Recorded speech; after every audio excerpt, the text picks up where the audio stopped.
های گیم چطورید بچه؟ امیر تیمر هستم و خوش اومدید به ویدیو جدید.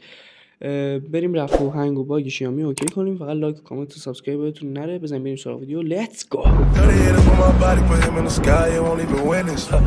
وارد گوشی شیائومی تون میشید، سفر میکشید پایین و وارد تنظیمات گوشی شیائومی تون میشید. اگه باگتون متوسطه یا بزرگه، یعنی متوسط رو به بالا، اینجوری میتونید رفعش کنید. اول اینکه به‌روزرسانی رو به آخرین نسخه خودش برسونید.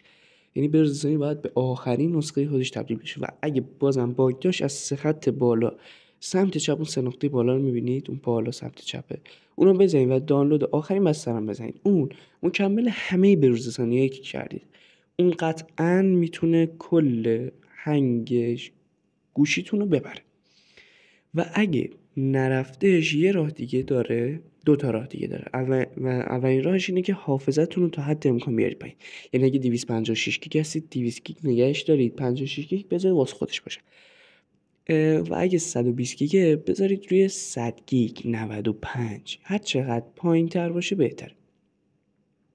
برای اگه ویدیو بیشتر دانلود کردید و زیاد حافظه گرفته، اونا رو تو ویدیو یه چند تا ویدیو دیگه اونو یاد میدم چجوری فشردهش کنید بدون افت کیفیت. خیلی هم کاربردیه و از لحاظ ویدیو خیالتون راحت میشه. و اگه بازم باگتون نره و خیلی خیلی بیشتر از این حرفا بود، شما میتونید تو ویدیو بعدی که فردا هم آپلود کنم، تند کردن گوشی شیائومی و سامسونگ. اگه شیائومی دارید، فردا ویدیو منو ببینید، تند میکنیم و اصلا کلا باگ و چیز، هر چی مشکل داشته باشه میبره با خودش.